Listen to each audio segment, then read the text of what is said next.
Bien, buenos días. Vamos a continuar con lo que son los sistemas cíclicos, los sistemas de tiempo real basados en ejecutivos cíclicos. Ya eso es lo que vamos a ver hoy día y también fiabilidad.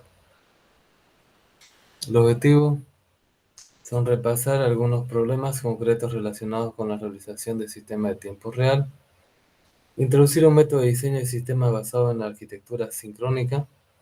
El elemento fundamental es un ejecutivo cíclico.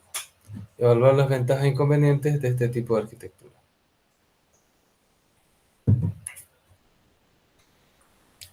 ¿Qué es la concurrencia? Concurrencia es cuando dos o más códigos se ejecutan a la vez, ¿no? Eso viene a ser concurrencia. Entonces, los sistemas en tiempo real controlan las actividades del mundo exterior que son simultáneas. Para ello, debe ejecutar varias actividades o tareas en paralelo que son concurrentes, ¿no? En la vida real, la representación de los sistemas en tiempo real representan cosas de la actividad cotidiana que muchas veces se ejecutan más de una cosa a la vez.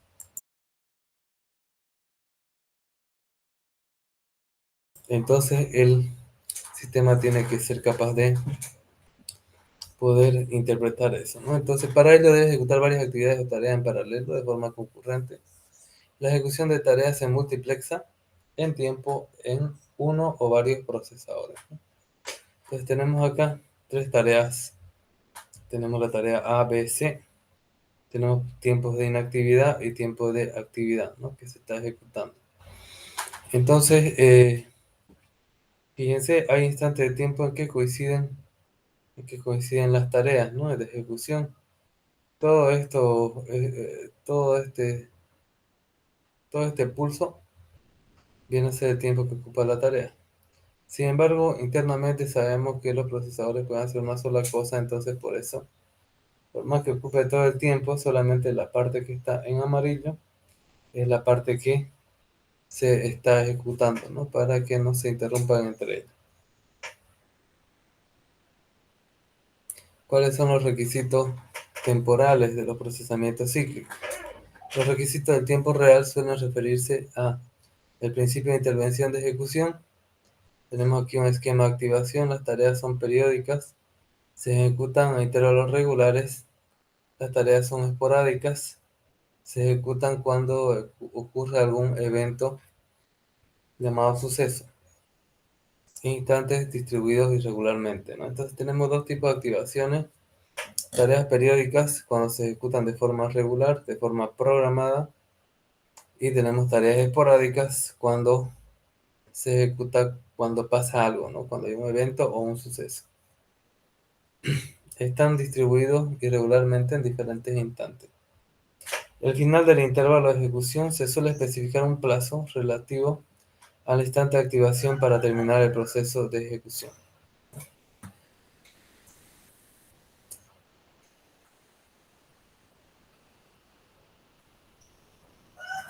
Tenemos acá tareas periódicas, tenemos un periodo T y un plazo de ejecución.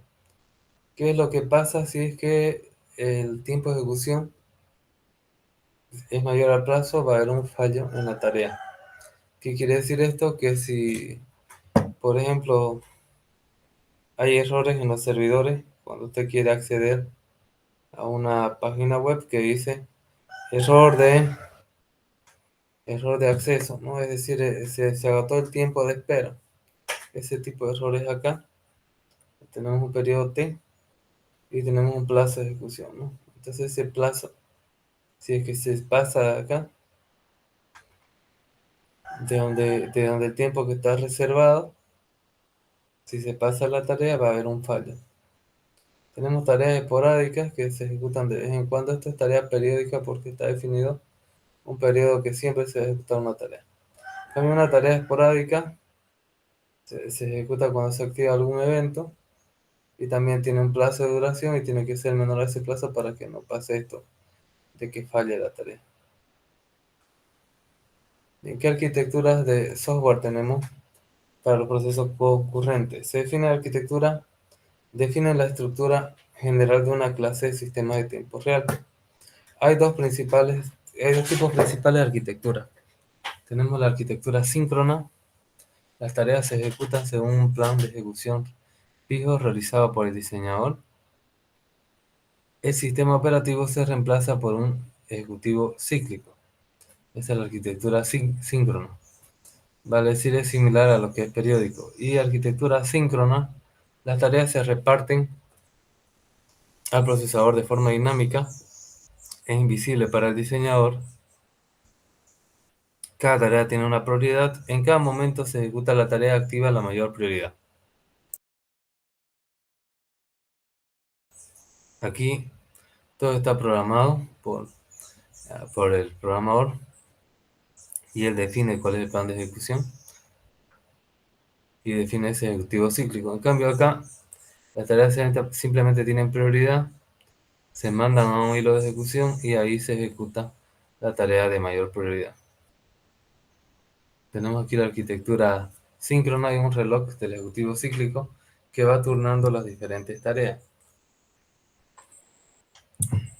Entonces, si yo tengo un segundo, cada una de las tareas va a estar un 33,33% de ese segundo, es decir, 0,33 segundos ejecutando, ¿no? En cambio, la arquitectura síncrona, tenemos las tareas que están en paralelo, se lanzan al sistema operativo y se ejecuta la que tiene mayor prioridad cuando los hilos de ejecución están libres. Planificación cíclica. Si todas las tareas son periódicas, se puede confeccionar un plan de ejecución cíclico. Se trata de un esquema que se repite cada. Tenemos acá el ciclo principal. Tenemos que los T sub m puede ser un máximo común múltiplo de los T sub i. ¿Qué significa eso? Aquí lo voy a explicar.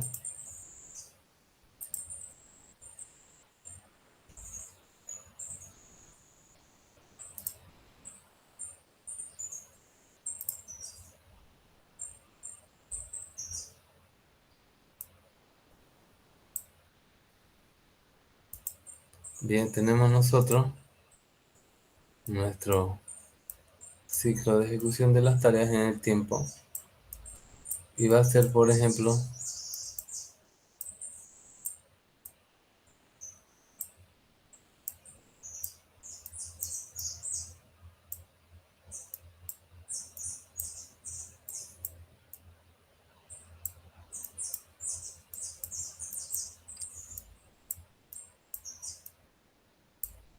entonces tenemos los ciclos de las tareas, se definen de esta forma.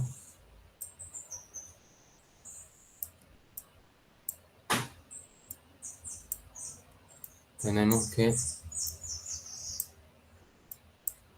estos son los periodos donde aquí se va a ejecutar tareas de diferentes tamaños, ¿no? Por ejemplo, hasta ahí puede ser uno que agrupe todo, otro que tenga solamente un segundo y otro que tenga todo otra vez, ¿no?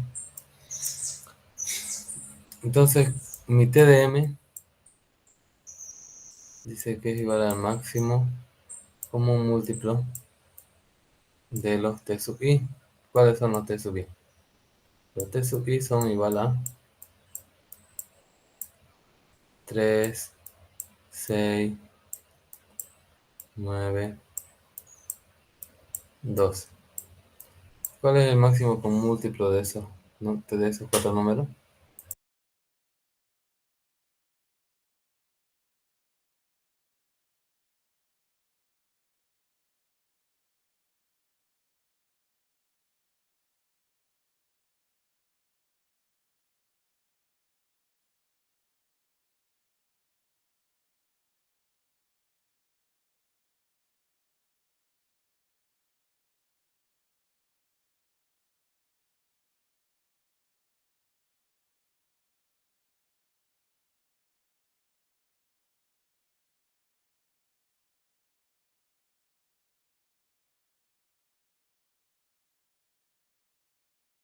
¿Cuánto es, joven? El máximo como múltiplo.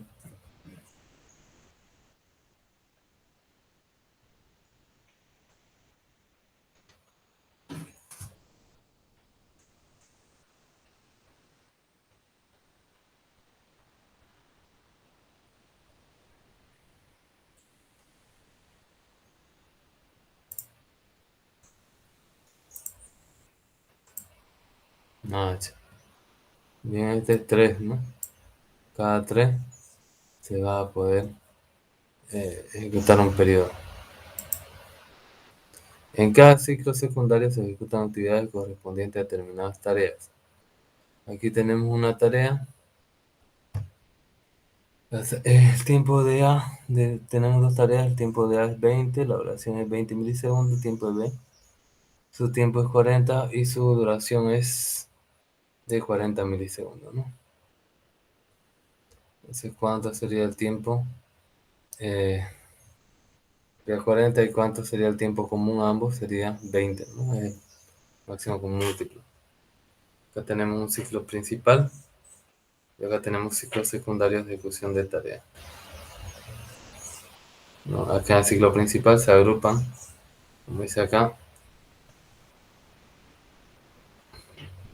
vamos a tener ciclos secundarios donde el periodo TC va a ser igual a el tiempo por K por los TS, ¿no? Los TS son los tiempos secundarios.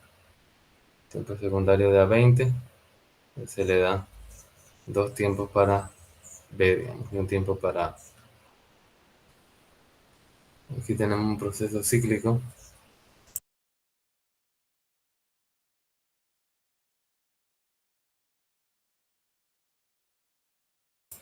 El procedimiento cíclico se ejecuta está fijado, tenemos un tipo que se llama frame, que es el módulo de 2. Entonces tenemos un índice que es de tipo frame que se le asigna a 0, ¿no? Entonces tenemos acá que espere un ciclo que espera la interrupción del reloj. La interrupción del reloj se da cada 20 milisegundos. Entonces, en caso de que el índice, si es que este caso es 0, entonces va a ejecutar 0, va a ejecutar A y B.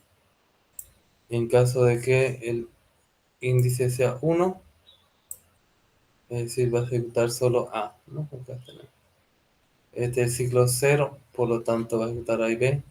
Este es el ciclo 1, ejecutará. Este es el ciclo 2, que si sacamos su residuo entre 2, va a dar 0. Y este va a ser 1 otra vez. Entonces va a ejecutar A y B o solamente A, dependiendo si es un ciclo par o impar, ¿no? Eso es lo que me define acá.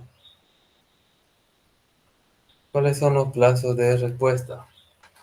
Se comprueba que se cumplen los plazos directamente sobre el plan de ejecución. Para ello hace falta conocer el tiempo de cómputo de cada tarea.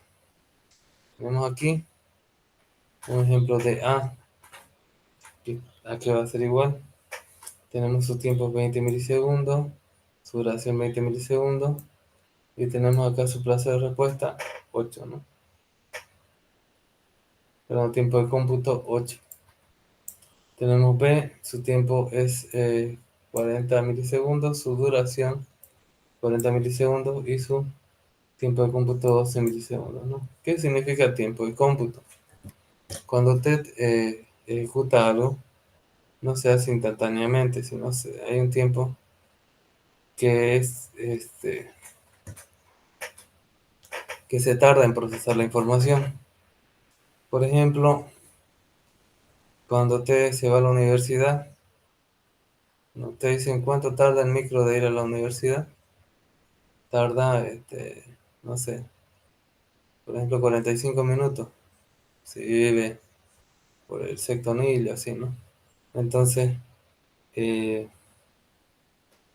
cuando usted se va a la universidad, en realidad no se tarda esos 45 minutos, porque tiene que ir hasta la parada, ir mirando los micros, si es que es el número que lo lleva a la universidad, entonces y ahí ya pasa la mano y se sube, ¿no? Hay un tiempo extra, aparte del tiempo de transporte de la información, o sea, del transporte del usuario, entonces eso se debería considerar. Entonces, ¿cuál es el factor de utilización?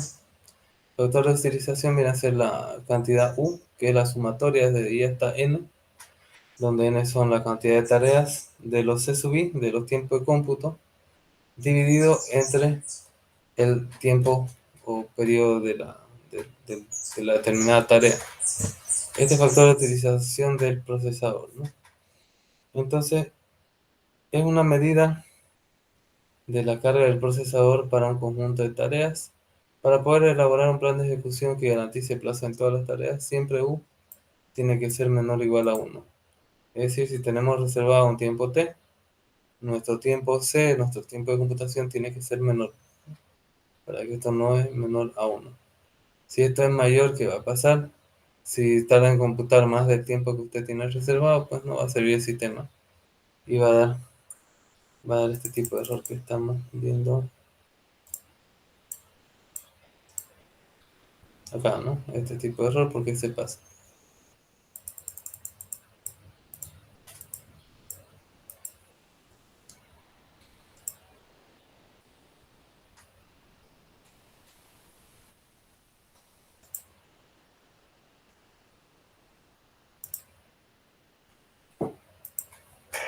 Bien, tenemos acá parámetro del plan cíclico. Los periodos de los ciclos principal y secundario deben cumplir ciertas condiciones, ¿no? El tiempo del secundario tiene que ser, o el periodo secundario tiene que ser mayor al máximo de los tiempos de computación. Para todo i, el tiempo sub i, ciclo principal dividido entre el tiempo secundario menos eso mismo, tiempo sub i dividido entre el tiempo secundario, debe ser 0, ¿no? Debería coincidir eso. Y para todo i, perdón, el segundo es, existen algunos i que se coincide eso, que va a dar 0 cuando se ocupa todo el tiempo reservado. Y la tercera condición nos dice para todo i, el tiempo secundario más el tiempo secundario menos el máximo común divisor entre el tiempo secundario y el tiempo yésimo, todo eso te debe dar un resultado menor o igual a la duración yésima, ¿no? Del tiempo. Siempre tiene que ser menor. La última condición permite detectar fallos de tiempo de respuesta, ¿no? Si no tenemos un fallo mayor, un tiempo mayor de subir del tiempo secundario, pues se va a desbordar esto. Hay un ciclo secundario completo entre la activación y el límite del plazo de respuesta a una tarea. A veces es aceptable exigir solamente que en vez de tener menor o igual a la duración, sea menor o igual al t sub i.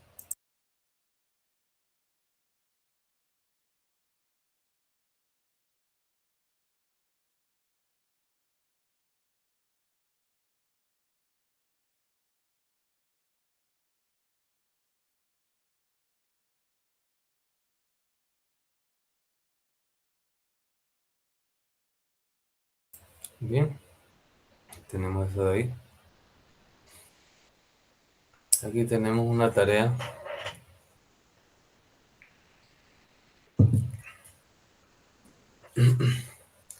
Tenemos cuál es la tarea 1.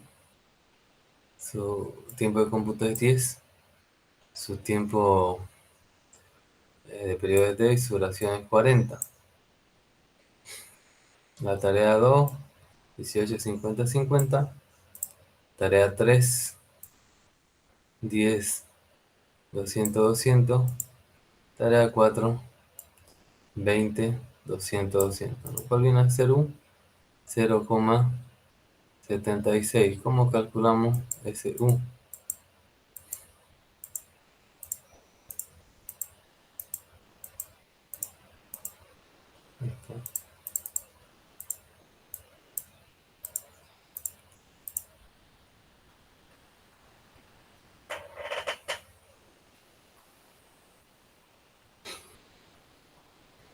Tenemos aquí el ciclo principal. Bueno, acá tenemos el tiempo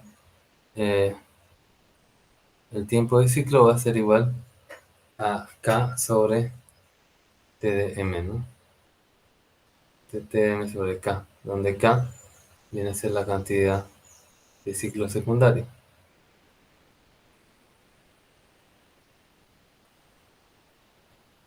Acá, por ejemplo, si hay dos tareas y el tiempo es 40, entonces el ciclo secundario va a ser de A 20, ¿no?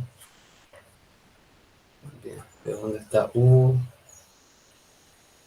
Allá. U va a ser la sumatoria de los C sub I sobre los C sub I, ¿no? Esto va a ser 1. Entonces acá mi U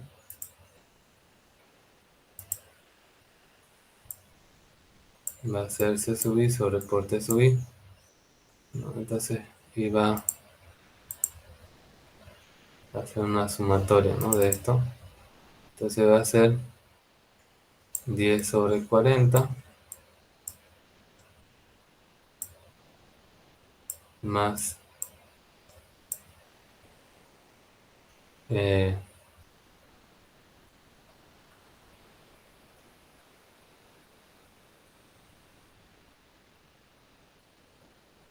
18 sobre 50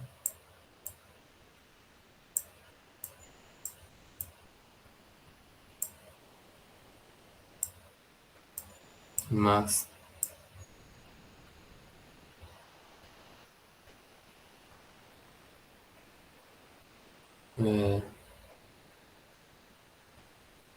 10 sobre 200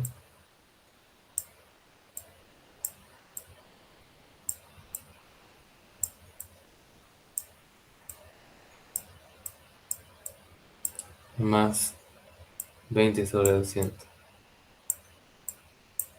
Calcúleme cuánto sale ese U, si coincide con el cálculo aquí. Coincide, ingeniero. ¿Ah? ¿Cómo dice? Coincide. Coincide ya. 0,76 sale.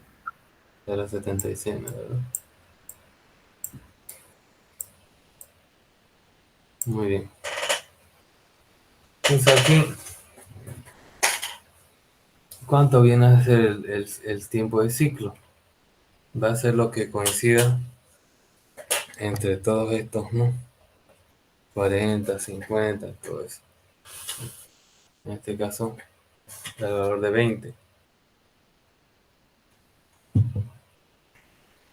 Entonces el tiempo de ciclo tiene que ser mayor o igual a 20, ¿no? Este acá es el tiempo máximo, estamos hablando de 200. Ahora, el tiempo de ciclo pertenece a qué? Al 20, al 40, 50, también al 100 y también al 200, ¿no? Ahora, 2 veces el tiempo de ciclo menos el máximo común divisor del tiempo de ciclo, 20 y 40, te da el 20. Tiempo de ciclo 20 por 20, 2 por 20 es 40. 40 menos 20 te da 20, 20 es menor o igual a 40. Y acá, entre este y 50 va a ser 10, esta va a ser 40. 40 menos 10 te da 30 y da el 50, ¿no? Y este de acá, entre 200 y el tiempo de ciclo, que es 20, va a ser 20. 2 por 200. 2 por 200 te da 400. 400 menos, aquí te da 20. 400 menos 20 te da 380. Entonces aquí yo no cumpliría mi condición, ¿no? Acá sí y acá sí. Entonces estamos revisando qué periodo podemos poner bajo estas condiciones. No es posible. No sería una buena. ah, Estamos, está mal el cálculo. Me disculpa.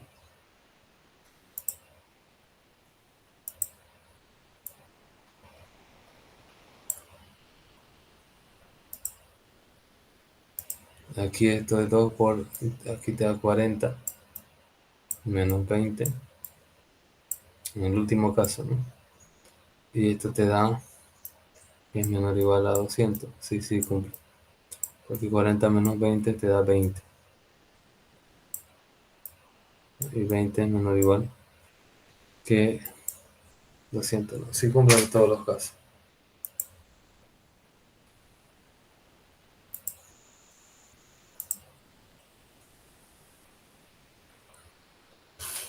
Aquí tenemos un plan cíclico arribamos diferentes tareas, tarea 1, tarea 2, tarea 3, tarea 4. ¿En qué momento se van a ejecutar? ¿No? Aquí dice la tarea 1 y la tarea 3. Y después recién va a ejecutar la 2. Y después otra vez la 1, después va a haber un tiempo sin ocupación. Después un tiempo 4, después la tarea 2, después la 1, después un tiempo muerto, después la tarea 2, tarea 1, otro tiempo muerto, tarea 1, tarea 2. Este plan cíclico está definido ya sea por el programador o ya sea también eh, ya sea también por el planificador cíclico, que viene a estar automatizado, ¿no? en lenguaje de programación. Tenemos tareas que son aperiódicas. El ejecutivo cíclico solo permite ejecutar tareas periódicas. Las tareas esporádicas se ejecutan en un servidor de consulta, un polling server. Es una tarea periódica que consulta si se han producido sucesos esporádicos o no. El proceso depende de la separación mínima entre eventos y desplazamiento de respuesta. ¿Qué es lo que pasa a nosotros con la ejecución de tareas aperiódicas, ¿no? Normalmente nosotros vamos a tener en el tiempo unos periodos T donde se van a ejecutar tareas periódicas. Pero, por ejemplo, se ha ejecutado una tarea aquí, no en el periodo, sino después. Entonces, cuando llega a este instante de tiempo, se ve en un servidor de almacenamiento si es que se han producido eventos especiales y entonces aquí en este instante se ejecuta realmente esa tarea, ¿no?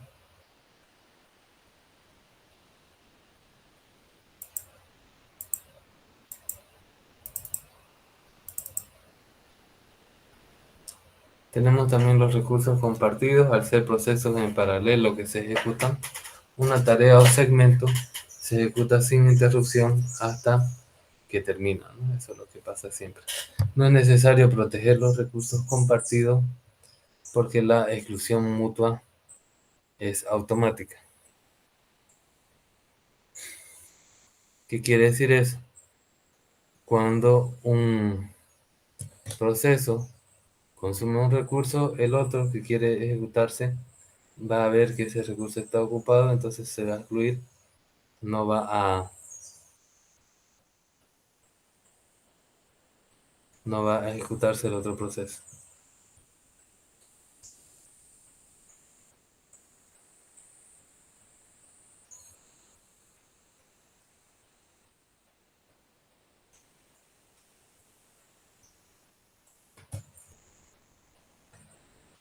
Tenemos segmentación de tareas. A veces no es posible confeccionar un plan cíclico que garantice los plazos. Si el U es menor o igual a 1, es posible planificar la ejecución, ¿no? El segmento de una o más tareas. Este U de acá que se ha calculado, el factor de utilización siempre tiene que ser menor o igual a 1, porque 1 significa 100%, ¿no? Entonces, si es que eso se garantiza, se puede planificar la ejecución segmentando una más tarea. Los segmentos son secuencias de instrucciones de la tarea con un tiempo de ejecución conocido, es decir, se puede todavía la tarea hacer en segmentos más pequeños, ¿no? Aquí tenemos otro ejemplo.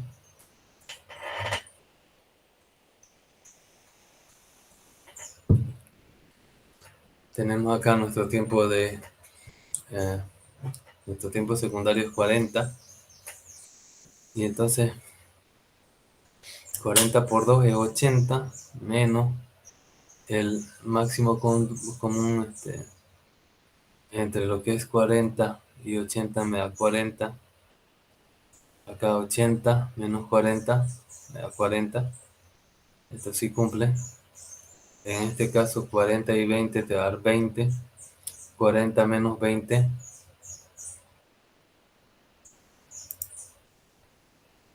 este sí cumple. En este caso tenemos que 40 y acá va a ser 20.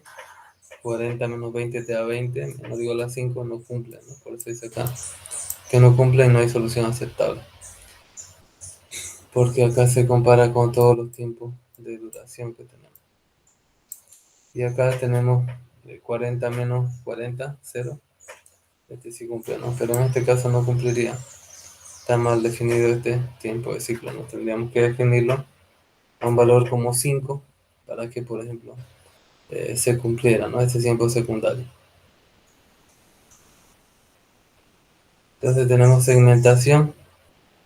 Ya la tarea 1 se divide y se ocupa 40, tiene tiempo 80 y tiene duración de 80.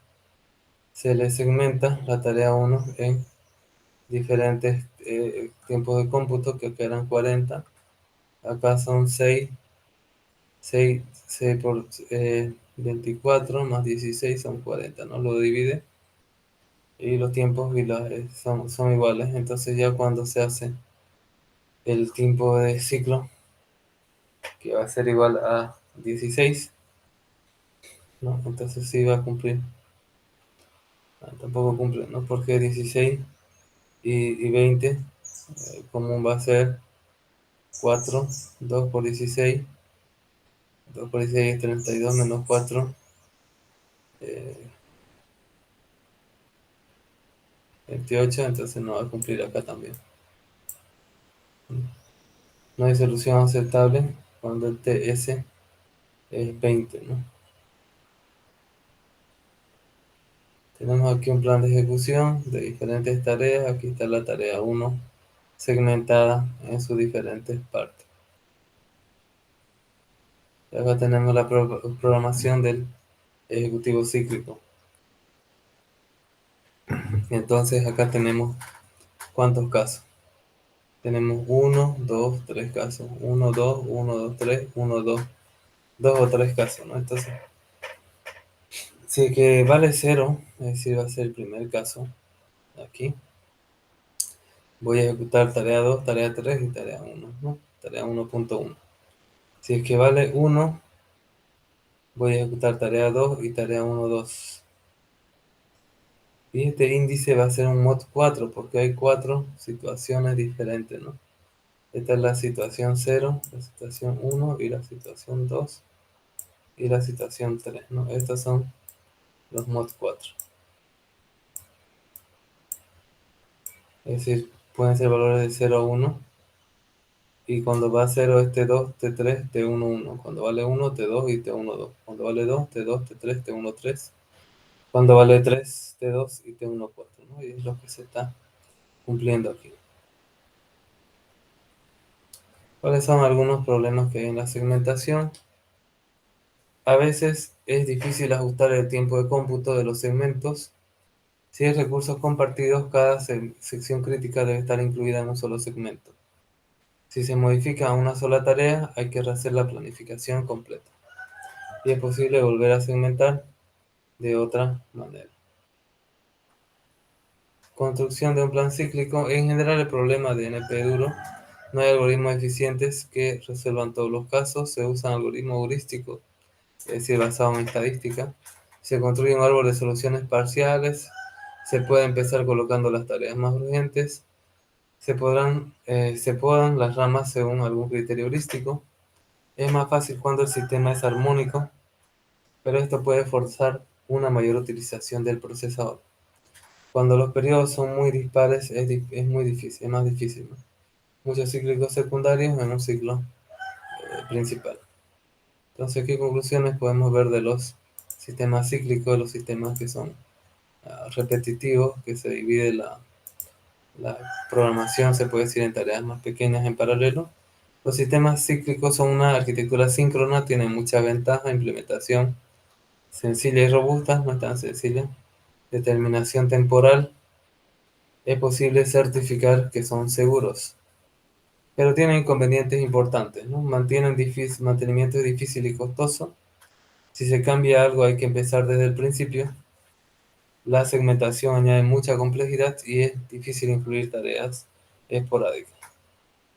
En general es un método de bajo nivel, es decir, de una programación casi matemática, es compleja, para poder determinar qué proceso se puede ejecutar en un instante dado.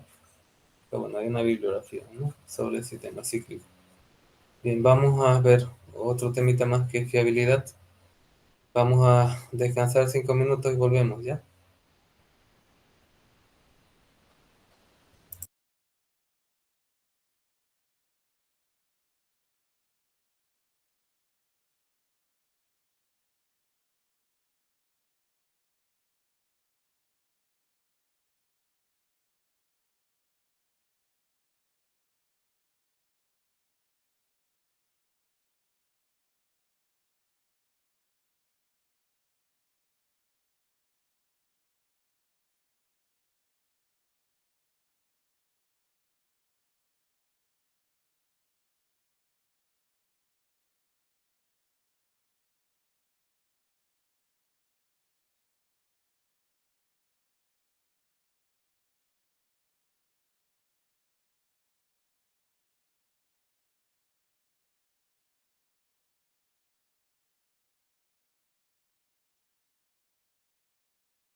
Bien, vamos a continuar con el siguiente punto, fiabilidad y tolerancia a fallas. ¿Qué significa fiabilidad? Que un sistema sea confiable. ¿Qué significa tolerancia a fallo? Significa que el sistema, por más que haya algunas partes que falle, el sistema en general siga funcionando todo lo que pueda. Estas son dos características muy importantes y necesarias en un sistema de tiempo real. Entonces vamos a ver este punto. Vamos a ver cuáles son los factores que afectan la fiabilidad de un sistema y también algunas técnicas para tolerar fallos de software. Vamos a ver fiabilidad, averías y fallos, modos de fallo, prevención, tolerancia a fallo, redundancia estática y dinámica, programación de n versiones, bloques de recuperación, redundancia dinámica y excepciones, seguridad, fiabilidad y confiabilidad. También vamos a ver un poco más de excepciones después, porque quiero la otra semana hacer una clase práctica sobre lo que son subprocesos, archivos y excepciones. ¿Cuáles son los fallos de funcionamiento? Los fallos de funcionamiento de un sistema pueden tener su origen en una especificación inadecuada, es decir, que el cliente le indicó mal alguna cosa, errores de diseño de software, usted entendió mal una cosa, averías del hardware, puede fallar parte del soporte físico del sistema, es decir, por ejemplo, si es un sistema de medición, si falla algún sensor o así, te va a dar fallas en fallas de hardware. Interferencias transitorias permanentes en las comunicaciones, ¿no? También puede afectarte señales no deseadas en tu sistema. Entonces vamos a centrarnos en estudios de errores de software acá, porque lo otro, esto es culpa del cliente y estos son culpa de la máquina y esto es culpa de la red, ¿no? Entonces nosotros podemos ver solamente como informáticos errores de software. Concepto básico, ¿qué es la fiabilidad o reliability de un sistema? Es una medida de conformidad con la especificación autorizada de su comportamiento, ¿no? Es que un sistema que se cumple, ¿no? ¿Qué es una avería o failure? Es una desviación del comportamiento de un sistema respecto a su especificación, es decir, que no cumple parte de cómo se ha especificado que se haga el sistema.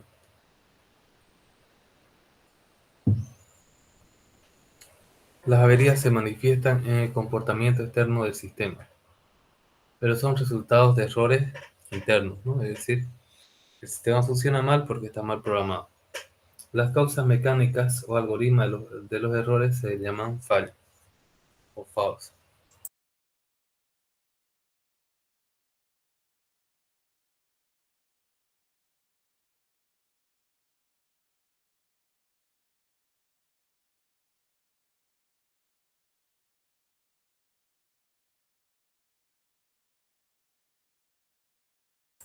Todos los fallos son encadenados, es decir, que hay una cosa mala tras otra, ¿no? Los fallos pueden ser una consecuencia de averías en los componentes del sistema, que también son sistemas, ¿no? Una avería que provoca un fallo, que provoca un error, que provoca otra avería, que provoca otro fallo y que provoca otro error. Los tipos de fallos son, puede haber fallos transitorios, desaparecen solo al cabo de un tiempo. Ejemplo, interferencia de comunicación. Tenemos fallos permanentes, permanecen hasta que se reparen, ejemplo, roturas de hardware o errores de diseño de software. Eso no se va a arreglar solo. Fallos intermitentes, fallos transitorios que ocurren de vez en cuando. Por ejemplo, calentamiento de un componente de hardware. El calentamiento de un componente de hardware puede hacer que funcione incorrectamente mientras eh, mientras se tenga a una temperatura extrema, el componente no se va a comportar bien. Debe impedirse que los fallos de todos estos tipos causen averías, ¿no? Es decir, mal funcionamiento en el software. Tipos de averías o failure modes. Lo que queremos es que nunca se avería, que eso no es real. Tenemos averías de valor, de tiempo y arbitrario. De valor, un error de intervalo o un error a un valor, a una variable. Averías de tiempo puede ser pronto, puede ser avería por retraso, porque es muy rápido, o nunca, ¿no? Por omisión. Puede ser una avería silenciosa, una parada segura, o puede ser una avería también controlada. Y avería arbitraria, avería que es incontrolada, que es este tipo de avería más grave para nosotros. Bien, continuando hablaremos de la prevención y la tolerancia a fallos. Hay dos formas de aumentar la fiabilidad de un sistema. Prevención de fallos. Se trata de evitar que se introduzcan fallos del sistema antes de que entre en funcionamiento, y tenemos lo que es la tolerancia a fallos. Se trata de conseguir que el sistema continúe funcionando aunque se produzcan fallos. Normalmente lo que queremos aspirar es a lo segundo porque lo primero es muy difícil de conseguir.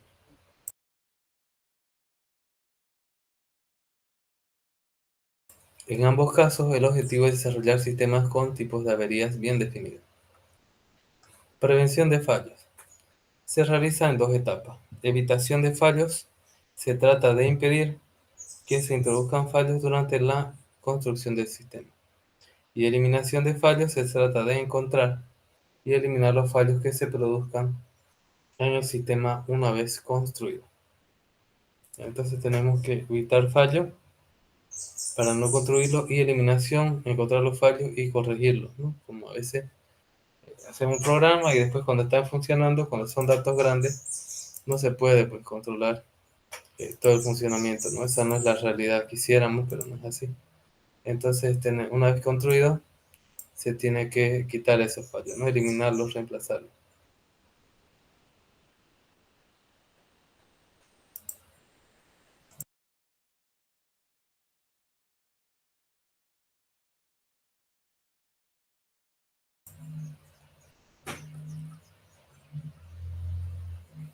¿Cuáles son las técnicas que hay para evitar fallos de hardware? Utilización de componentes fiables significa que son más caros. Técnicas rigurosas del montaje de subsistemas, de ver que todo esté bien conectado, correctamente, firme. Y apantallamiento de hardware. Apantallamiento significa protección con un dieléctrico para no tener electricidad estática que dañe los componentes. ¿Cuáles son técnicas de evitación de fallo en el software? Especificación de requisitos rigurosa y formal, ¿no? Ir donde el cliente y que te explique bien una y otra vez lo que quiere hasta que no haya duda. Método de diseño comprobado, es decir, seguir una metodología buena de programación. Por ejemplo, puede ser el PUTS, puede ser el RUPS, puede ser XP también. Lenguajes con abstracción de datos y modularidad, es decir, que sean lenguajes que tiendan a la reutilización de código fuente. Utilización de entornos de desarrollo con computador case adecuados para gestionar componentes, es decir, son herramientas avanzadas que no solamente te permiten programar, sino te permiten integrar código de una forma más sencilla. ¿Cuáles son las técnicas de eliminación de fallos? Pues hay dos, las comprobaciones y las pruebas, ¿no? Comprobaciones: se revisa el diseño, se verifican los programas y se inspecciona el código. O también tenemos pruebas. A veces nosotros miramos y revisamos y no pillamos nada, pero ya en las pruebas vemos que está fallando, ¿no? Por más que está bien escrito, puede ser que el sintaxis del lenguaje de esa forma no funcione, ¿no? Entonces, los tests son necesarios porque tienen problemas, no pueden ser nunca exhaustivos, solo sirven para mostrar que hay errores, no que no los hay, obviamente. Para eso son las pruebas. A menudo es imposible reproducir las condiciones reales, pero son bastante próximos, sobre todo si tus testers, por ejemplo, cuando haces pruebas, puedes contratar personas de informática,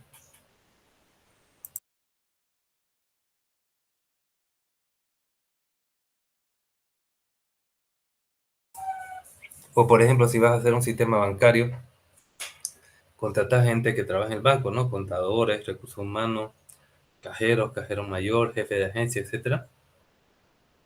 Entonces, cuando vos contratás gente que trabaja en el negocio, es más fácil detectar las pruebas porque ellos van a trabajar en algo más parecido a la realidad. En cambio, cuando vos contratás a un programador, no va a ser lo mismo. Los errores de especificación no se detectan, ¿no?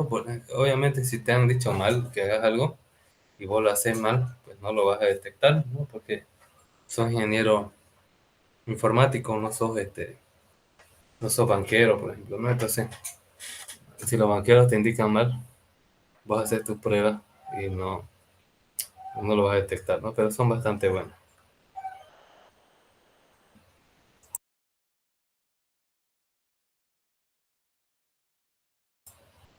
¿Cuáles son las limitaciones de prevención de fallos? Los componentes de hardware fallan a pesar de la técnica de prevención. ¿La prevención es suficiente? Sí.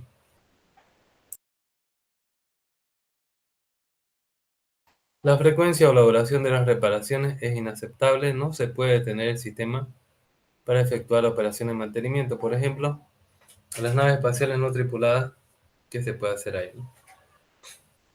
Otra técnica, en vez de prevenir fallos, es tolerar fallos, ¿no? Es una alternativa. Entonces tenemos acá diferentes grados de tolerancia a fallos. Si tenemos una tolerancia completa, una falla operacional, el sistema sigue funcionando al menos durante un tiempo sin perder funcionalidad ni prestaciones. Degradación aceptable. Face-off, Grateful Degradation. El sistema sigue funcionando con una pérdida parcial de la funcionalidad o prestaciones hasta la reparación del fallo. Parada segura, Fail-safe. El sistema se detiene en un estado que asegura la integridad del entorno hasta que se repare el fallo. Entonces tenemos esos tres. Una tolerancia completa es lo ideal. Una gradación aceptable es que de a poco el sistema se va dañando con cada nuevo problema. Es lo normal. Y parada segura significa que lo paramos porque no puede seguir funcionando hasta que se repare. Ahora, una parada insegura no sería tolerante a fallos, ¿no? Por ejemplo, algo se cae y ¡pac! Se cae el sistema, ¿no? Eso no es aceptable. El grado de tolerancia a fallos necesario depende de qué aplicación se va a utilizar. Aquí tenemos, es un ejemplo, control de tráfico aéreo. Tenemos la funcionalidad completa y el tiempo de respuesta es correcto. Tenemos otro caso, la funcionalidad es mínima para el control de tráfico aéreo. Otro caso, funcionalidad de emergencia, solo separación entre aviones. Y tenemos un sistema de reserva para fallos catastróficos, ¿no? Aquí teníamos una tolerancia completa. Aquí tenemos una degradación aceptable. Y aquí tenemos una parada segura, ¿no? Una condición segura de parada.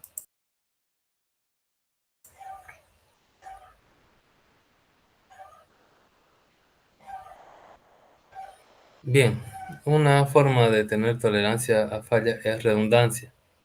Redundancia significa tener más de un sistema de lo mismo. Es decir, se paga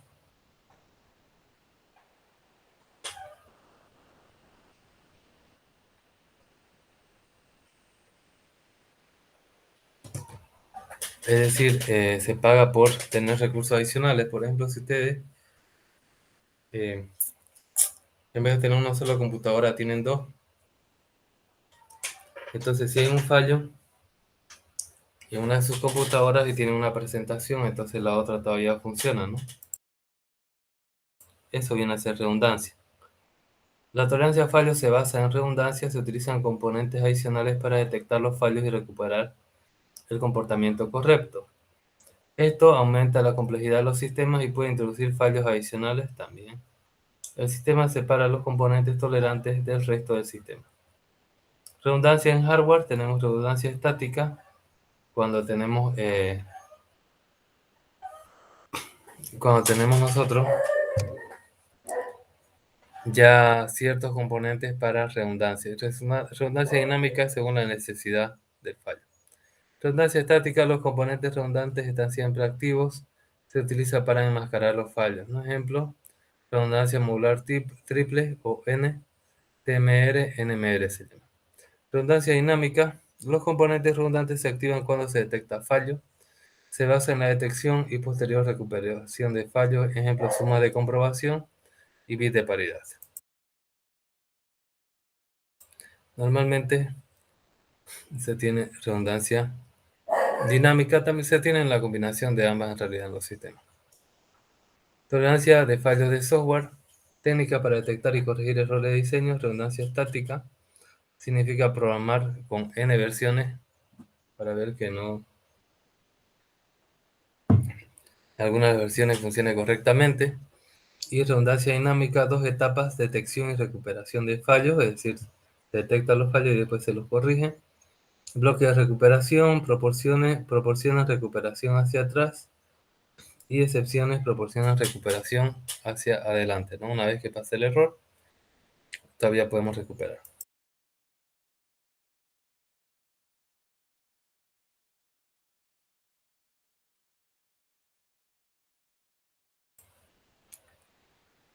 Aquí tenemos la programación de N versiones del software, diversidad del diseño, N programas desarrollados independientemente con la misma especificación, sin interacciones entre los equipos de desarrollo, ¿no? Cada uno desarrolla su versión y vemos cuál funciona.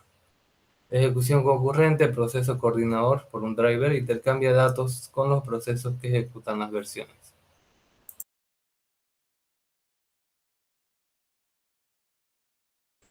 Todos los programas tienen las mismas entradas, las salidas se comparan. Si hay discrepancias se realiza una votación. Tenemos acá N versiones, tenemos un estado y los votos, ¿no? La versión 1, la versión 2 y 3. Y una de esas el coordinador dice, esta versión es la que se va a trabajar.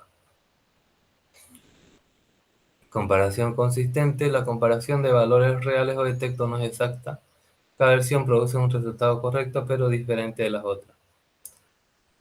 No se arregla comparando x sub 0 más delta, y sub 0 más delta, cada uno tiene un comportamiento diferente. Entonces por eso se elige por votación.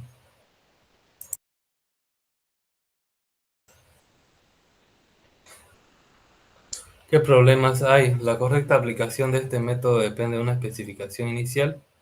Un error de especificación aparece en todas las versiones. Desarrollo independiente. No debe haber interacción entre los equipos.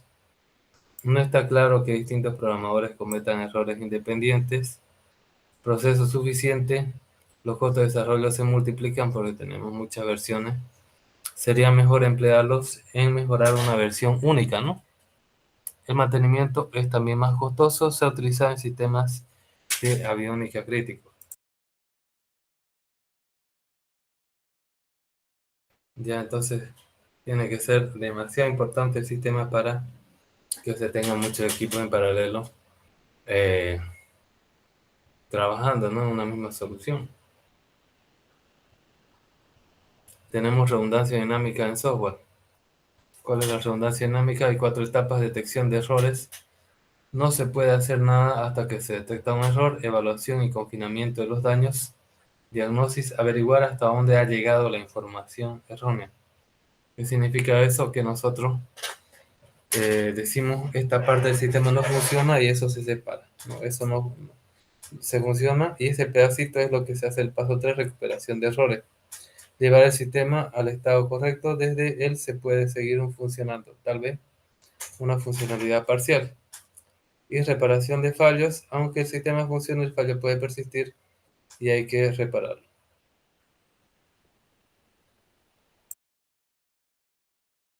¿Cómo se produce la detección de errores? Por el entorno de ejecución, el hardware, por ejemplo, una instrucción ilegal. Por el núcleo o sistema operativo, por ejemplo, un puntero nulo.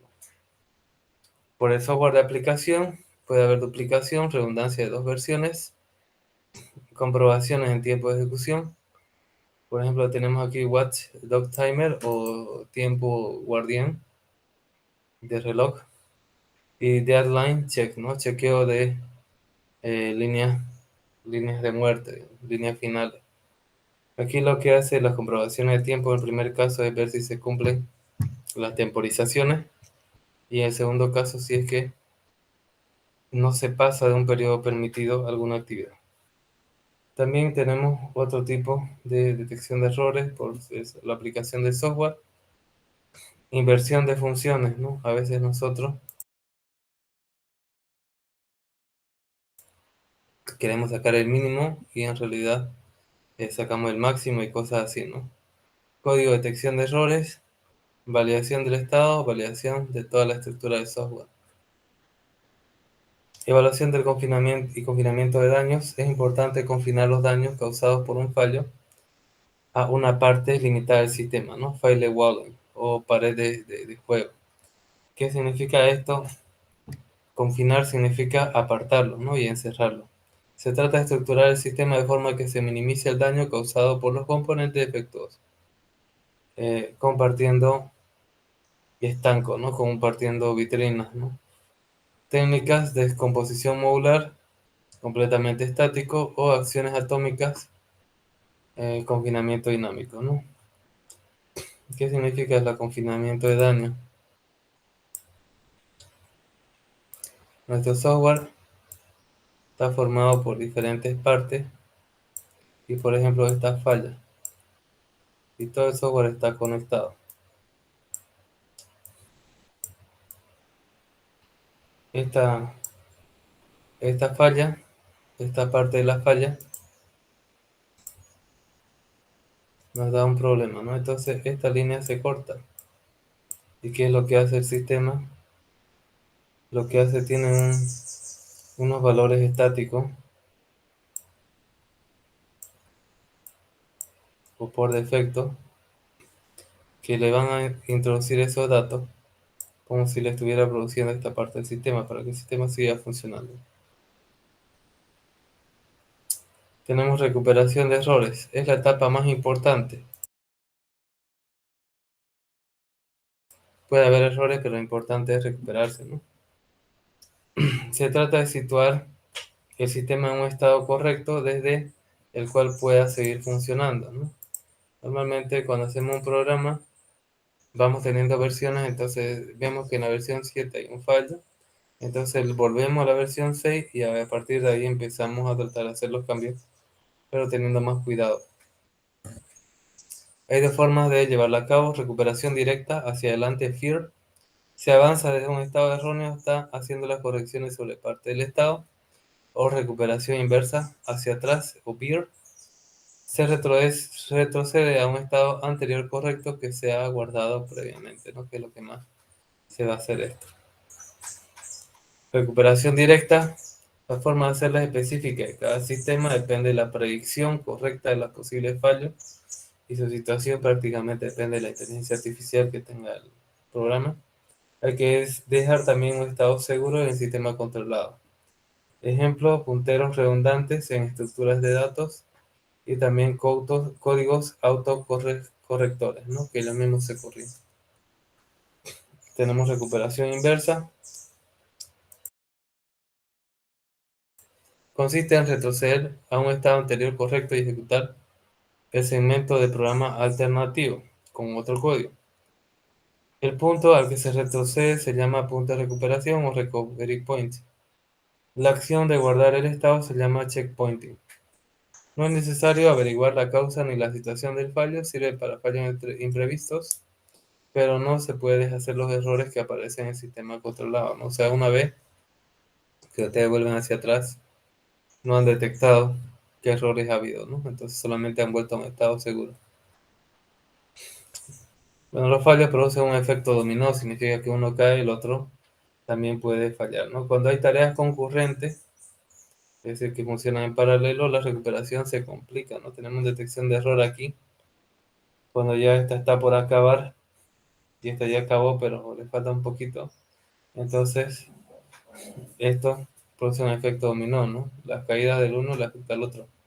Solución: líneas de recuperación consistentes para todas las tareas, es decir, tratar de hacer un chequeo separado de cada uno de los hilos.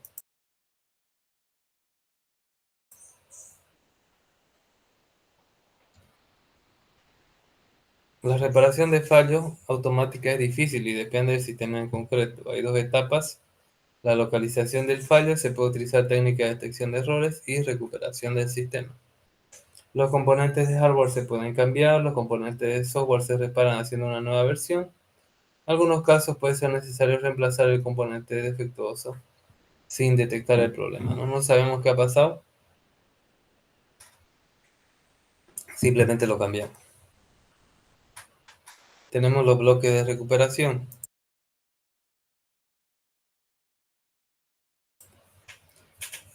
Es una técnica de recuperación inversa integrada en el lenguaje de programación, ¿no? Eso significa que es volver hacia atrás. El bloque de recuperación es un bloque tal que su entrada es un punto de recuperación y su salida se efectúa una prueba de aceptación. Sirve para comprobar si el módulo primario del bloque termina en un estado correcto. Si la prueba de aceptación falla, se ejecuta el estado inicial en el punto de recuperación. Se ejecuta un módulo alternativo del mismo bloque. Si vuelve a fallar, se siguen intentando alternativas, ¿no? En un punto hacia atrás normalmente. Cuando no queda más, el bloque falla y hay que intentar recuperarlo en un nivel más alto. Aquí tenemos el esquema de recuperación, entrada de bloque, establecer punto de recuperación. Si hay más puntos de recuperación, si no hay más, se falla todo el bloque. Si hay más, ejecuta una alternativa, se testea si está ok, se abandona el punto de recuperación. Si es que hay un error, restaura el punto de recuperación y se busca más bloques, ¿no? Más bloques hasta que no haya y falla todo el bloque. O en el caso que se ya está correctamente, entonces se abandona el punto de recuperación. Tenemos aquí la sintaxis.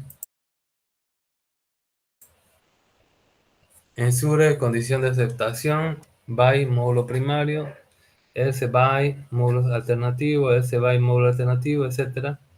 Else by módulo alternativo, else error, ¿no? Puede haber bloques anidados, en este caso sí hay. Si falla el bloque interior, se restaura el punto de recuperación del bloque exterior. Aquí tenemos un ejemplo de una ecuación diferencial. Asegurar que el error sea menor o igual a la tolerancia. Entonces tenemos explicit range quota, es una tipo de ecuación. Caso contrario va a llamar a implicit range quota, ¿no? Lo importante es que cualquiera de estas dos ecuaciones den una variable de resultado que se llama error que sea menor a otra variable que se llama tolerancia. El método explícito es más rápido, pero no es adecuado para algunos tipos de evaluaciones. El método implícito sirve para todas las ecuaciones, pero es más lento. Este esquema sirve para todos los casos. Puede tolerar fallos de programación. Tenemos la prueba de aceptación. Es fundamental para el buen funcionamiento de los bloques de recuperación. Hay que buscar un compromiso entre la detección exhaustiva de los fallos y eficiencia de ejecución. Se trata de asegurar que el resultado es aceptable, no forzosamente correcto. Pero hay que tener cuidado de que no queden errores residuales sin detectar, ¿no? Entonces, tenemos acá el resultado, esto es lo más importante, el resultado es aceptable, pero no necesariamente correcto, ¿no? Entonces, ¿qué significa eso? Que lo importante de la prueba de aceptación es que tenga un resultado bueno, pero no perfecto. Tenemos aquí una comparativa entre ambos métodos de tolerancia a fallos. En versiones tenemos una redundancia estática y un diseño de algoritmo alternativo, proceso coordinador, ejecución de múltiples recursos, detección de errores por votación. Bloque de recuperación es recuperación dinámica, el diseño son algoritmos alternativos, prueba de aceptación, la ejecución son puntos de recuperación y detección de errores se hace por la prueba de aceptación. Ambos métodos son sensibles a los errores en los requisitos, ¿no? Obviamente si no da más los requisitos, no puede hacer nada el programador.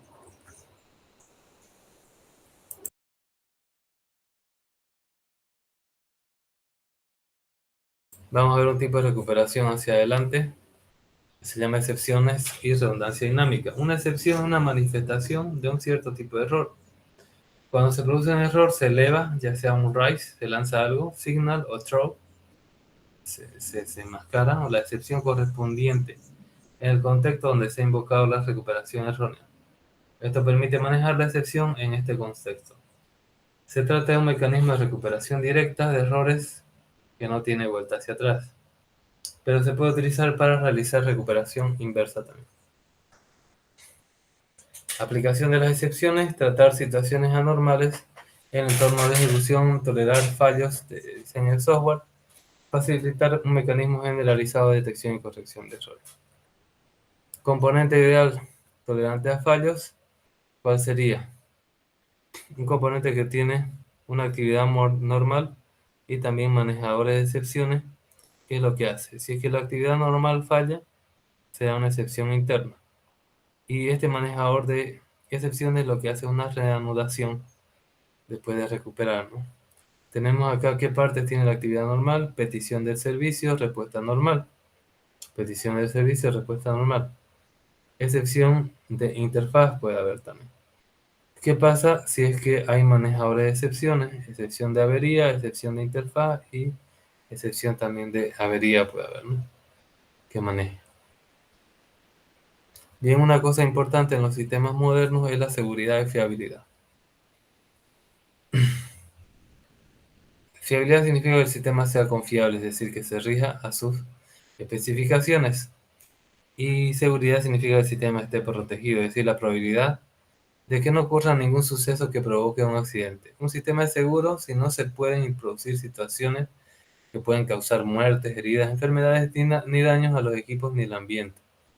En realidad, en programación, más que eso, importa que el sistema es seguro si es que no hace perder plata a la empresa. Un accidente o un mishap es un suceso, una serie de sucesos imprevistos que puede producir daños inadmisibles. La seguridad y fiabilidad pueden estar en conflicto a veces, ¿no?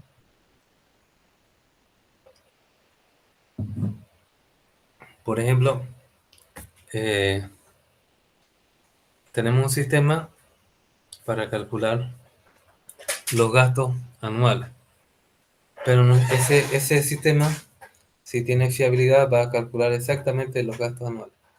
Pero al introducir un sistema de seguridad, ese en primer lugar le va a producir gastos y puede ser que, por ejemplo, permita la destrucción de cierta parte del edificio para proteger la integridad de las personas. Entonces ahí entran en conflicto, ¿no? Porque el uno lo que hace es preservar dinero, la fiabilidad, y la seguridad trata de evitar algún daño, ¿no?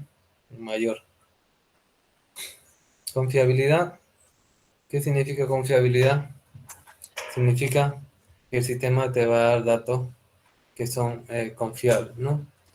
O en inglés dependability. Es la propiedad de los sistemas de que permite confiar justamente en el servicio que proporciona. Tienen varios aspectos: confiabilidad, disponibilidad de utilización, disponibilidad, servicio disponible continuamente, fiabilidad, no hay situaciones catastróficas, seguridad, no hay fugas de información autorizada, confidencialidad, no hay alteraciones de la información, esto es integridad, y aptitud para reparaciones y cambios, ¿no? Eso es mantenibilidad. Terminología de la confiabilidad: tenemos atributos: disponibilidad, fiabilidad, seguridad, confidencialidad, integridad y mantenibilidad.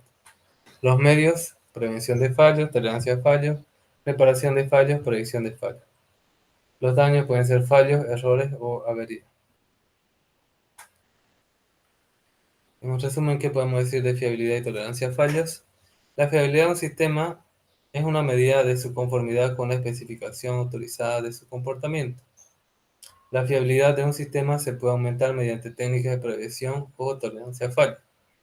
La tolerancia de fallos se basa en la redundancia, que puede ser estática, por ejemplo en versiones, dinámica, por ejemplo bloques de recuperación. Las excepciones proporcionan redundancia dinámica con recuperación directa. La confiabilidad de un sistema es una propiedad más amplia que la fiabilidad. Bien, esto es entonces fiabilidad y tolerancia a fallos. Vamos a ver también excepciones ahorita. 5 minutos y volvemos.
Para finalizar, vamos a ver manejo de excepciones. Lo vamos a ver un poco rápido ya este tema. Conceptualmente, ¿qué pasa con una excepción? Es un problema que hay en ejecución, ¿no? Es decir, no es un problema de sintaxis. Ustedes escriben bien el código, pero cuando lo ejecutan, falla. Entonces es un problema semántico, ¿no? De interpretación ya. Entonces las excepciones se pueden capturar para que el programa siga funcionando de forma, no digamos correcta, pero que siga funcionando.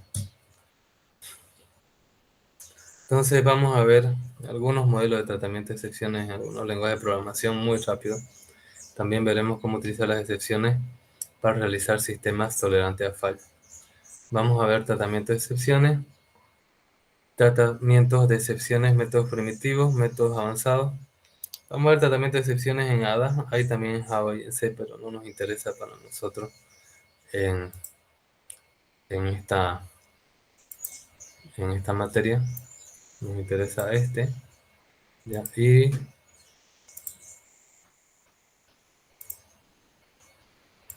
este de aquí no nos interesa, ni este tampoco. ¿Ya? Entonces vamos a ver eso. Vamos a ver la introducción a las excepciones. Un mecanismo de excepciones debe cumplir una serie de requisitos. Ser fácil de entender y de usar, separación de código normal y de código de tratamiento de excepciones, eficiencia, solo debe haber sobrecoste cuando se trata de la excepción, tratamiento uniforme de excepciones detectadas por el entorno de ejecución y por el software de aplicación. Acción de recuperación programable, no solo predefinida, sino también programable. Excepciones en lenguajes primitivos, por ejemplo, aquí tenemos error de código de error, este es resultado en un lenguaje primitivo como C.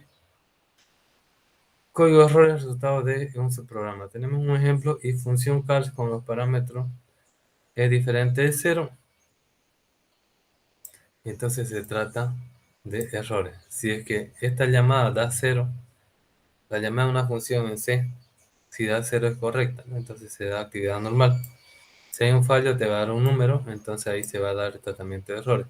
Inconveniente, el código no está separado de la actividad normal. Hay sobrecoste cuando no hay errores porque siempre va a comprobar. Y no se puede tratar fácilmente los errores del entorno, ¿no? Tenemos otro ejemplo. Retorno condicional en lenguaje ensamblador. Tenemos call a una rutina, llama a una rutina y salta al error 1, salta al error 2 y después tratamiento normal. Inconveniente, difícil de usar y entender. Esto es Assembler, un lenguaje casi máquina. Poca abstracción, obviamente, porque es un lenguaje casi máquina. Difícil de integrar con la detección de errores por el entorno. Excepciones en lenguajes primitivos. Tenemos salto incondicional global.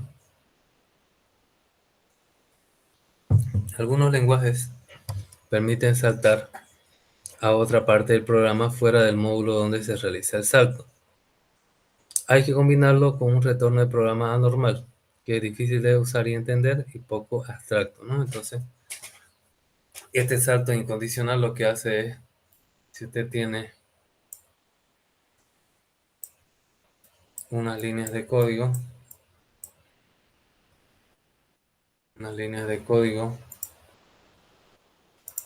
y por ejemplo aquí se produce un error, no cambió.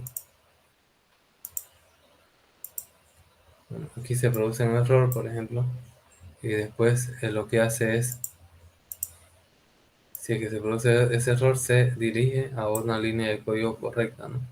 Eso viene a ser eh, un salto incondicional global.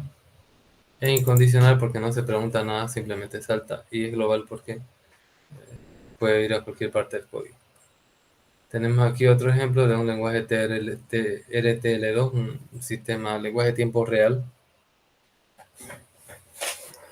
Aquí lo que tenemos es esta instrucción que se llama goto. Goto va a esta etiqueta que se llama ERL. O sea, cuando él ve un error, ve el error y detecte, va a esa ERL y ahí hace algo, ¿no? Y después reinicia el ERL, ¿no? La etiqueta. Variable de procedimiento es otro tipo de excepciones en lenguajes primitivos. El manejador se pasa como un procedimiento variable, es muy difícil de usar y de mantener. En C++ se usa una variable de este método para tratamiento de excepciones cuando no hay manejador, que son las funciones por defecto, ¿no? Aquí tenemos un ejemplo de variable de procedimiento.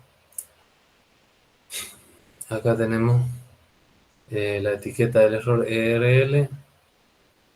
Tenemos acá el procedimiento variable, ¿no? Entonces, ¿qué es lo que pasa? Tenemos un procedimiento de recuperación. Tenemos una llamada where error is detected, que llama acá a esta variable que es un procedimiento. Si se recupera RPDN, entonces ir a la línea RL, ¿no? Está la etiqueta del label para volver a ejecutar, ¿no? Y tenemos aquí el procedimiento principal, que es lo que hace una falla y después llama a recovery y después al father, ¿no? A este de acá, para el error que es detectado. Bien, ahora nosotros en los lenguajes modernos, como Java, Python, Ada, tenemos excepciones diferentes, ¿no? Ya no se hace así ni por procedimientos, ni por variables, ni por punteros, ni por saltos. Los elementos del lenguaje que permiten integrar los dos tipos de detección de errores: detección del entorno de ejecución y detección del software de aplicación. Ya, entonces, el entorno de ejecución es lo más interesante porque aquí es donde muchas veces no se ve en el código, sino cuando ya se ejecuta el programa. Las excepciones pueden ser síncronas, aparecen inmediatamente cuando un proceso intenta ejecutar una operación incorrecta, o asíncronas, cuando aparecen un tiempo después.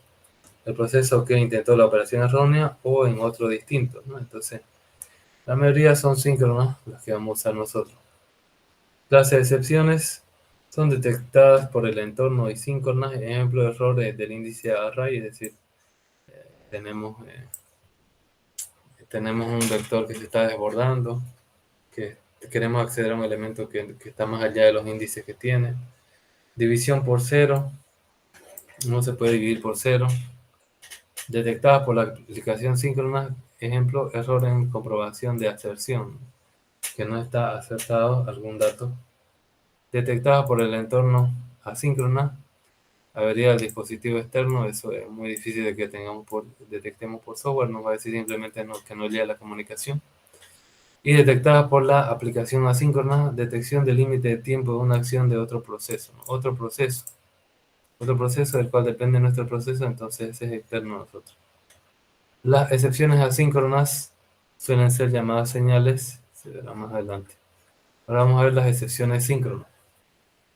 Se pueden declarar de varias formas, con un nombre específico, de forma similar a una constante. En este caso hace falta una declaración explícita de todas las excepciones, como por ejemplo se hace en Ada, y como objetos de un tipo o clase no siempre hace falta la declaración explícita, sino se puede hacer como Java, ¿no? Que se pone try, except y finally, digamos que son las palabras más comunes. Aquí vamos a ver las excepciones en Ada. En Ada, las excepciones se declaran con un nombre, no son objetos. Entonces tenemos acá un paquete estándar, por ejemplo, const try error, error de restricción de tipo excepción. Program error, error de programación de tipo excepción. Storage error, error de almacenamiento de excepción. Tasking error, error de las tareas, también de tipo excepción. Estas excepciones están predefinidas y las inicia el núcleo de ejecución. Bueno, en Java tenemos un triad que atrapa casi. Ámbito de un manejador. Una misma excepción puede tener varios manejadores en un programa. Cada manejador tiene asociado un ámbito. Se trata de una región donde si se produce la excepción se ejecuta el manejador asociado. En los lenguajes estructurados en bloques, el ámbito es manejado. El ámbito de un manejador suele ser un bloque donde está declarado. También puede ser un subprograma, ¿no? Es decir, ¿qué es lo que yo voy a hacer? Este ámbito del manejador es cuando hay una excepción, ¿qué código va a hacer, ¿no? Aquí tenemos un ejemplo del ámbito de manejadores en Ada. Los manejadores se declaran al final del bloque que constituye el ámbito de los mismos, ¿no? Acá tenemos declarar subtype temperatura, que es un integer range de 0 a 100, decir, es un tipo de vector. En Beijing leer el sensor y calcular el valor de temperatura, y entonces acá se da la excepción. Y acá se llama a un proceso, o sea, un procedimiento, una función que maneja constraint error, ¿no? ¿Qué significa constraint error? Significa error de restricciones, porque seguramente la temperatura debe estar más allá de lo que está permitido, ¿no? Los procedimientos, funciones y otras secuencias de instrucciones pueden también definir ámbitos de excepción, ¿no? En este caso, la temperatura va a tener que ser máximo 100, ¿no? Si es que se va más de 100, hay un constraint error. Aquí tenemos en Java, que es try catch, ¿no? Resolución de dominio. Acá tenemos declare subtype temperatura, que es un entero que va a ir de 0 a 100, presión, que es un entero que va de 0 a 50, y flow, que es un entero que va de 0 a 200. Va a leer la temperatura del sensor, la presión, el flujo, y va a ajustar los valores. Excepción también va a ser por constraint error, que si es que se va más allá de este valor, ¿no? El manejador no sabe dónde se elevó la excepción. No sabe si es de temperatura, de presión, de flujo o de valor, ¿no? Entonces, aquí va a ser cualquiera de estos, porque cualquiera de estos va a dar una constraint error. Podemos tener bloques anidados para evitar eso de ahí.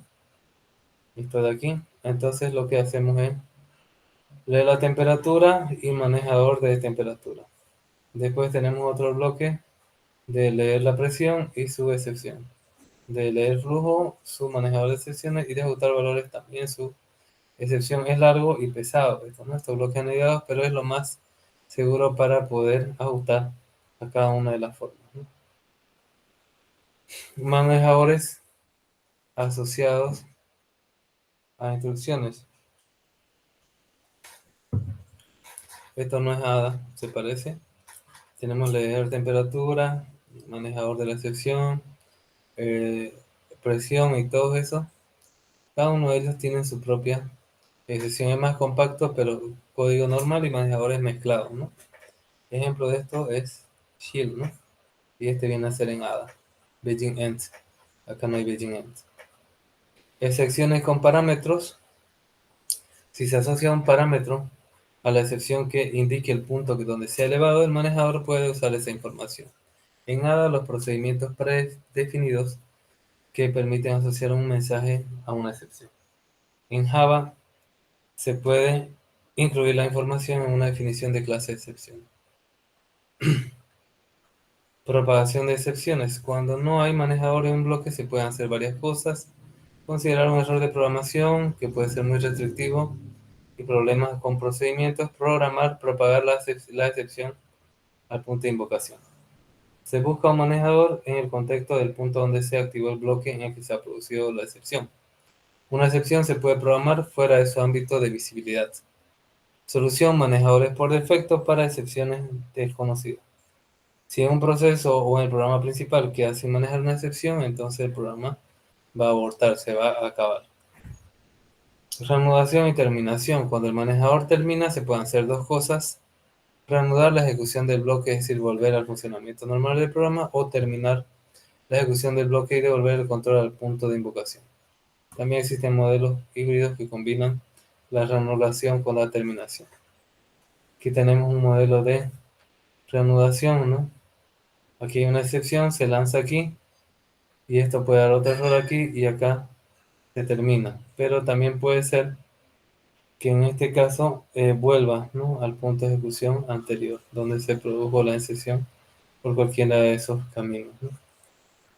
Crítica al modelo de reanudación. Ventajas: cuando la excepción se activa síncronamente, es posible reparar el daño y seguir. Inconvenientes: es difícil reparar los errores detectados en tiempo de ejecución. Ejemplo: desbordamiento aritmético. ¿Cómo vas a resolver un desbordamiento aritmético? Puede haber registros con resultados parciales. El manejador puede alterar también los registros, ¿no? Pero eso no es correcto porque está alterando los datos. Es difícil de realizar. Se puede ejecutar de nuevo el bloque desde el principio. Tenemos el modelo de terminación, que es cuando termina el proceso.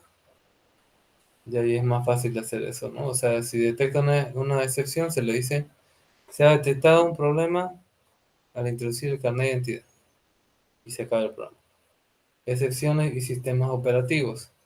El sistema operativo suele detectar síncronamente algunos errores, por ejemplo, violación de memoria. En los sistemas operativos convencionales se aborta el proceso en ejecución. POSIX permite que la aplicación maneje las excepciones mediante señales. Cuando el manejador termina, se reanuda el proceso y un proceso de reanudación. Si el lenguaje soporta el modelo de terminación como ADA, el núcleo de ejecución, el RTS, el reset to send, ¿no? O sea, se encarga de gestionarlo. Bien, vamos a ver ahora tratamiento de excepciones en ADA. Excepciones en ADA, las excepciones se declaran explícitamente con la palabra exception y se pone acá stuck valve, por ejemplo, valve, ¿no? O sea, problema de una válvula. Características, el ámbito es la secuencia con manejador, ya sea por bloque o puerto o cuerpo. Propagación, si no hay un manejador, su modelo de ADA es modelo de terminación. Cuando encuentra una excepción se acaba el programa.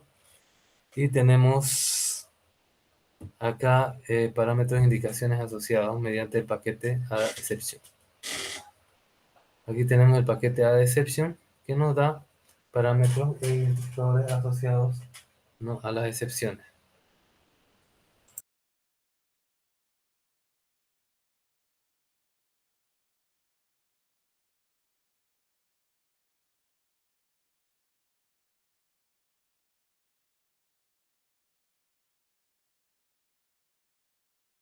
Bien, acá tenemos el ADA exception, que es un tipo de id exception es private, dice. Null id es una constante de exception id. Función exception name, y acá recibe un exception id y devuelve un string.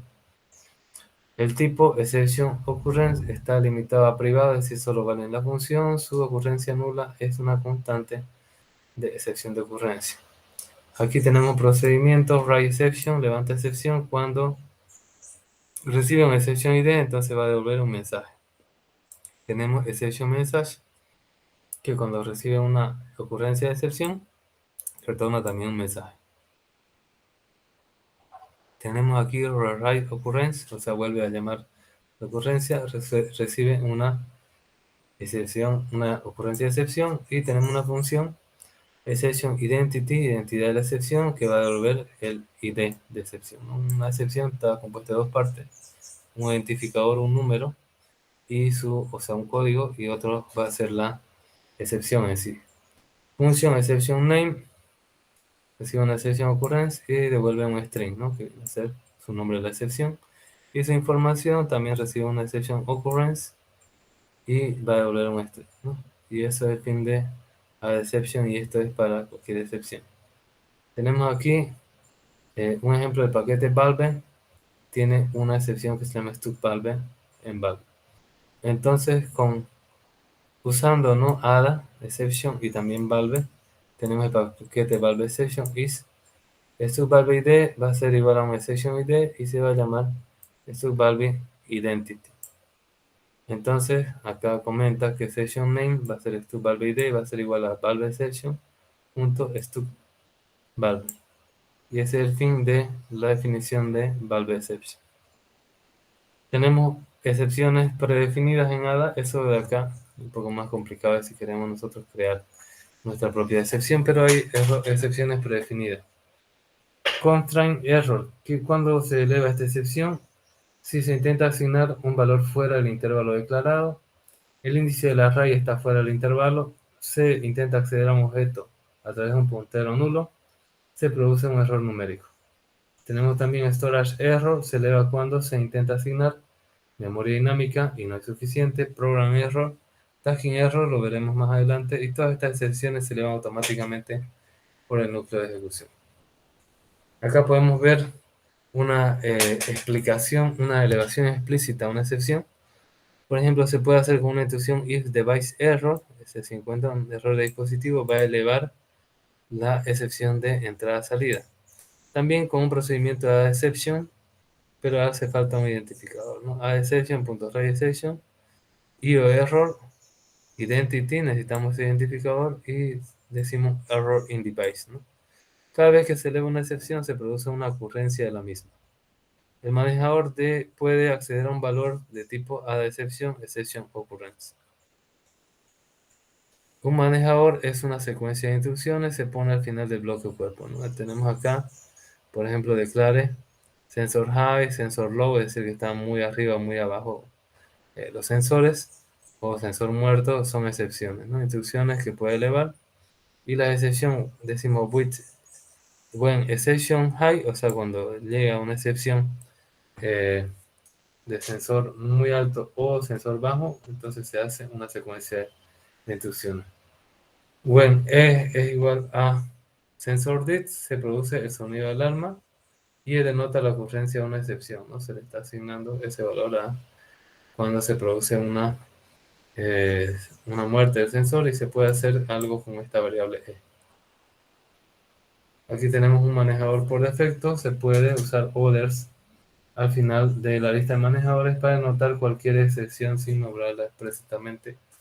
Entonces acá cuando e vale other se pone una línea de excepción de e y se produce el sonido de la alarma, por ejemplo. ¿Cómo es la propagación de las excepciones? En ADA. Si no hay manejador en el bloque o cuerpo donde se eleva una excepción, se termina este y se propaga al nivel superior, bloque exterior o punto de invocación. También se propagan las excepciones elevadas en los manejadores.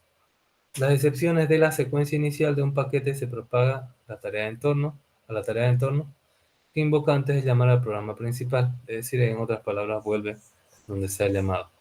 Si una excepción se propaga fuera de su ámbito de visibilidad, se puede manejar con el manejador por defecto. Si queda alguna excepción sin manejar la tarea de entorno, el programa va a abortar, no va a terminar. Aquí tenemos un ejemplo de propagación. Tenemos el control de temperatura, tenemos una temperatura que es un rango de 0 a 100 y tenemos acá la muerte del sensor o el controlador, son excepciones, y tenemos un procedimiento set que hace referencia a la temperatura y una función de valor actual que retorna la temperatura, ¿no? Eso define el paquete de temperatura de control. El paquete, ¿cuál va a ser el cuerpo ya, ¿no? La programación. Entonces el procedimiento set tiene una temperatura de referencia y dice poner aquí referencia del controlador, o sea, el código, y de ahí si no responde, entonces se eleva a otra excepción que se llama control dits, ¿no? No responde, es una programación que se ha hecho por nosotros. Cuando el sensor no responde, entonces consideramos, cuando el controlador no responde, consideramos que está muerto. Aquí tenemos también una función currentValue que está fuera del paquete, aquí está dentro del paquete, y que vuelve una temperatura, ¿no? Va a leer restore, si no responde, entonces va a elevar un sensor muerto, en cambio, si no, calcular el valor y devolver el valor. Exception, buen contra en error, cuando hay contra en error, entonces valor erróneo, corregir, y en current valor, ¿no? Eso viene a ser la función. Y acá en el paquete body de temperatura, es decir, en otro lugar, en otro paquete, se da la inicialización de valores y dice cuando el controlador muere, suena la alarma, ¿no? Que es lo que acá está con el sensor, ¿no? Y acá finaliza el paquete de temperatura de control. ¿Qué problemas nosotros tenemos en las excepciones de ADA? En los paquetes, las excepciones se declaran en la especificación y se usan en el cuerpo. No está claro que las excepciones puedan elevar cada subprograma. Los parámetros de excepciones solo se pueden pasar tiras de caracteres. Y el ámbito de propagación, las excepciones se pueden propagar en regiones donde no son visibles, no puede producir problemas. No está bien controlado las excepciones en A. Luego está en C, que lo vamos a saltar. Aquí tenemos el trough, ¿no?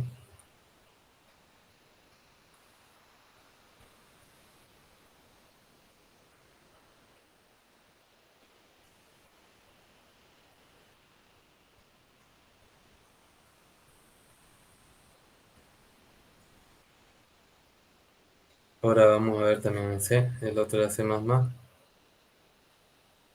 Aquí dice que no hay ningún mecanismo en sí y se puede manejar estos dos que son PUC. Ya tenemos su esquema, es solamente por programación. Si es que no llega, no el cero al retorno de una determinada función, ¿no? Y ahí se programa. Puede ser macro también. Ahora vamos a ver excepciones y bloques de recuperación. Partimos del siguiente esquema de asegurar una condición, by módulo primario, ese by alternativo, alternativo.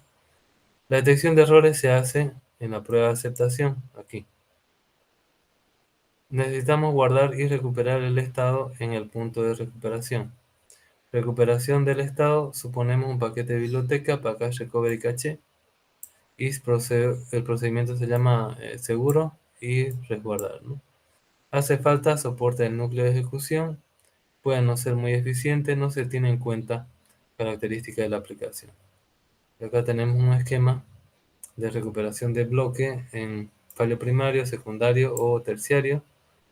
Entonces, si hay una excepción de recuperamiento de bloques, es una excepción, entonces el tipo de módulo puede ser primario, secundario, terciario. Y la función es aceptación de la prueba, es booleano, entonces vamos a tener aquí las condiciones de aceptación para poder hacer la recuperación. En caso de primario, el código primario, si no acepta el test, entonces eleva una falla primaria. Cuando la falla primaria, entonces tenemos un código de recuperación directa del sistema controlado y se eleva una excepción genérica, y cuando pasamos a otra, recuperación directa del sistema controlado también, y eleva un fallo primario. Acá tenemos un bloque de recuperación. Lo que trata en el módulo es un ciclo for, que comprueba, ¿no? Si es que es primario, secundario o terciario, entonces va a hacer alguna recuperación y se va a salir. Cuando es fallo primario, va a tener recovery cache restore, secundario lo mismo, y terciario también, ¿no? Y va a elevar un fallo de recuperación de todo el bloque. Cuando pasan otro, va a hacer también un recovery cache restore y va a elevar también un fallo de bloque de recuperación. ¿Qué podemos decir como resumen sobre las excepciones? Que son un mecanismo de recuperación directa de fallos. Se pueden usar con ayuda de un entorno de ejecución para realizar bloques de recuperación. Los aspectos importantes son representación explícita en el lenguaje, ámbito de los manejadores, propagación de excepciones, terminación o reanudación, y parámetros asociados. Ada, C++ y otros lenguajes soportan excepciones de forma muy compleja. Otros lenguajes como C no soportan excepciones. Bien, jóvenes, con eso acabaríamos la clase hoy día. El día sábado vamos a ver ejemplos ya en el programa sobre programación. Ya de qué vamos a hacer, vamos a hacer uso de funciones, procedimientos, excepciones y manejo de archivos. Eso sería todo por hoy, jóvenes. Nos vemos la siguiente clase. Hasta luego. Hasta luego, Inge.